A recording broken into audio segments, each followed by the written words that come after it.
We welcome you to Texas Legends Basketball on Texas 47 alongside Mike Fisher, Jared Sandler with you this evening as the Legends welcome in the Southwest Division leading Oklahoma City Blue to Dr. Pep Arena. And they'd certainly love to get the type of performance they got from Jameel Warney on Wednesday night again this evening. Yeah, everything Warney does, especially in the last couple weeks, has been hard. I mean hard on the other guy. Even in the locker room pregame, our colleague Travis Blakely, they see each other and Blakely goes to shake his hand and Jameel Warney just crushes him with a hug. He'll try to crush the opponent tonight. Now he's got a tough test. One of the best prospects in the league. Plays for the Oklahoma City Blue, and he plays down on the post, and that's Dakari Johnson. First of all, is every good player from Kentucky now? Is that how it works? Because it certainly works that way with the Mavericks' new acquisition. One thing to recognize about Dakari Johnson, he's the same height as Nerlens Noel, the new Maverick, and about 25 pounds heavier. So that's what you're dealing with tonight. As these games come at us fast and furious this week, and I haven't even had time to shave. So I'm going to shave between the first and second quarters as we visit with Donnie Nelson. We have Donnie Nelson right after the tip. We'll talk about Nerlens Noel and more coming up next on Texas 47. This Legends broadcast brought to you by Central Kia. Come see the all-new 2017 Kias at Central Kia, your premier source for new and pre-owned Kia models. Everyone having a blast inside Dr. Pep Arena, including the kids going up and I guess eventually down the rock slide at the Southern Star event zone. Legends not having a ton of fun here early in the second quarter. A 1-point first quarter deficit has turned into a 10-point deficit as the Blue on a 9-0 run to start the second quarter. Legends out of the timeout looking to change their fortune, but it starts with a turnover as Caruso gets in front of Jameel Warney and picks off Gordon's pass. Here's Mongoro. Tarczewski working against Warney. He backs him down with a little bit of muscle, but is unable to get the finish. But J.J. Avila called for a foul underneath as he was fighting for a rebound with Dakari Johnson. The big man was physical up top and then shuffling his feet down below. That's quite an advantage. Neither the pace nor the physicality of the game right now favoring the Legends as the the Blue hold the 10-point lead. And the Blue, of course, as you can tell by the jersey, is an affiliate of the Oklahoma City Thunder. Both the Thunder and the Mavs were active yesterday prior to the trade deadline. As Caruso misses a three, Warney grabs the rebound. That's now 6 rebounds for Jameel early on. Outside of winning an NBA championship, that's my most fun in an NBA season. Trade deadline, those couple of days. I didn't realize you'd won an NBA championship. I never got my ring. Fonville fouled as he Would you like to see one? I would like to see one. I was part of the Fox Sports Southwest broadcast team. That night it was Nancy Lieberman and myself in studio to celebrate the title. She probably got something. I'm wondering if the Sacramento Kings could get something on trade deadline day for Nancy. You know, like another can of beans is what they got for Boogie Cousins. Here's Avila.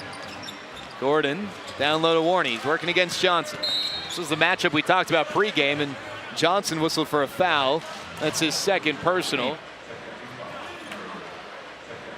That's two highly competent interior players who are completely different from one another.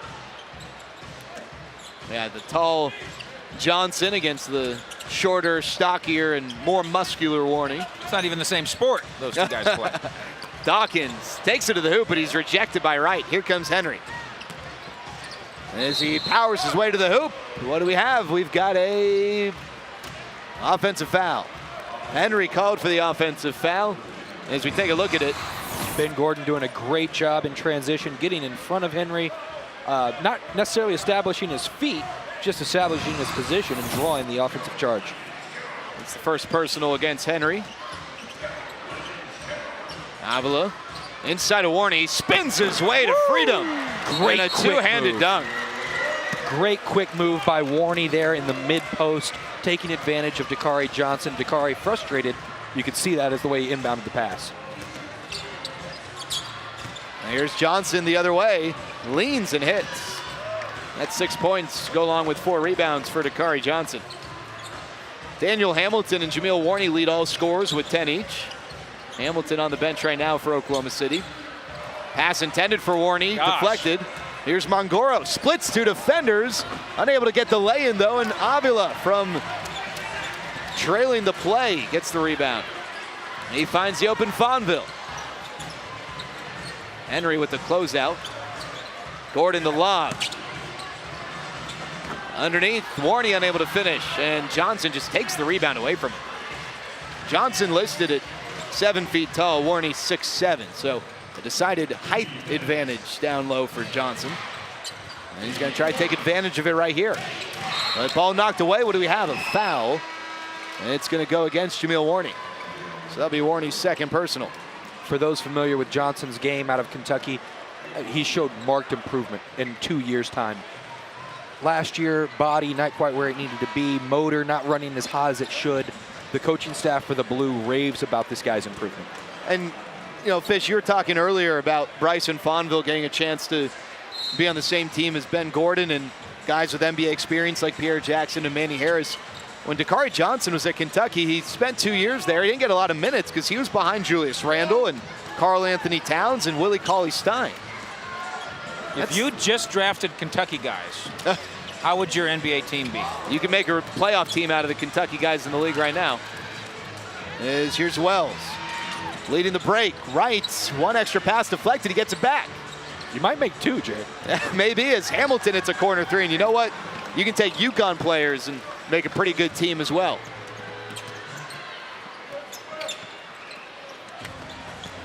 Here's Warney. Off the window. And he does a little damage as the Blue now on a 22-6 run with that bucket. Warney leading the Legends with 12. Again, the pace, Jared, not favoring the Legends. This has been a bit of a grinder. Hamilton, the bucket and the foul, as he just single-handedly took it to the hoop and created something for Oklahoma City. He's now got 15. Hamilton, one of the more talented young players, as you mentioned earlier, coming out of UConn. We'll watch this replay here of him as he drives hard, aggressively to the left, changes directions, and finishes with the right hand after the Jackson foul. And Hamilton just showcasing a very unique skill set, both on the defensive and offensive end of the floor. Yeah, the 6'7" UConn product showing off some good ball handling, too. A nice behind-the-back dribble there to efficiently get a step on the quicker Jackson. Younger brother of a former University of Texas Longhorn. Yeah, Jordan Hamilton. Jordan now playing in Turkey, last we heard. Dawkins cut off. A little bit of contact, no call. Jackson a pass fake, and he gets the floater. Here Jackson with 7 points for the Legends. Now back to Hamilton. He's kind of got a triple-double watch here. 16 points, 5 assists, 4 rebounds. You've got to watch him each and every night for the triple-double. He's a guy who is extremely versatile, who fills up the stat line. As Lasme with the block on Wright. Jackson bounces it. Harris finishes with a hesitation. Wright was charging hard to try and reject that thing with authority, but a nice job by Harris using that third eye on the side of his head to hold on to it just a little bit longer. He has a what? A third eye on the side of his head. He must have. I don't know how he would have seen Chris Wright otherwise.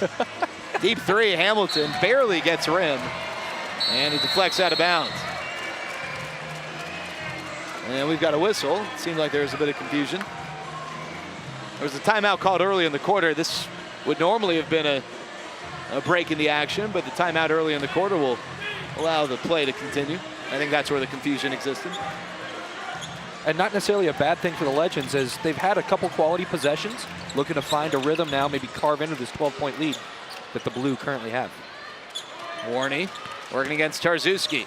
Spins, floats, and hits. You know, outside of Warney, though, they can't get a good shot off. He's the only guy that's, first of all, even hit the rim here in recent minutes. Well, he didn't hit the rim right there. It's going right through the iron. That's true. We did see 2 quality possessions out of Pierre Jackson and Manny Harris, most in transition, but that's a place that the Legends haven't found themselves. The Legends haven't gathered clean rebounds and gotten out into a transition play. It's been more half-court based, and that's just not going to favor them in the long run. Andre Dawkins asking for the rest to look this one over. I don't know if his wish is going to be granted. It's going to be Oklahoma City ball, but we've got a timeout on the floor. The Blue lead by 10 with 4:57 left in the first half as we take a look at our ZTE cam. It's Manny Harris hanging and hitting in transition for the Legends on Texas 47.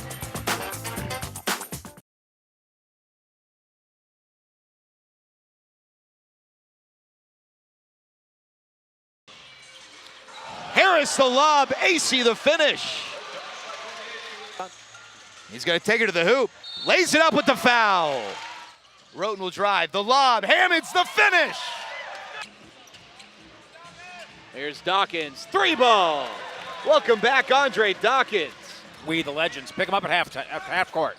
Don't even give him any room. Collinsworth! Holy smokes! Here's Brasino, another three. Bingo! Nico Brasino, 3 for 3 early.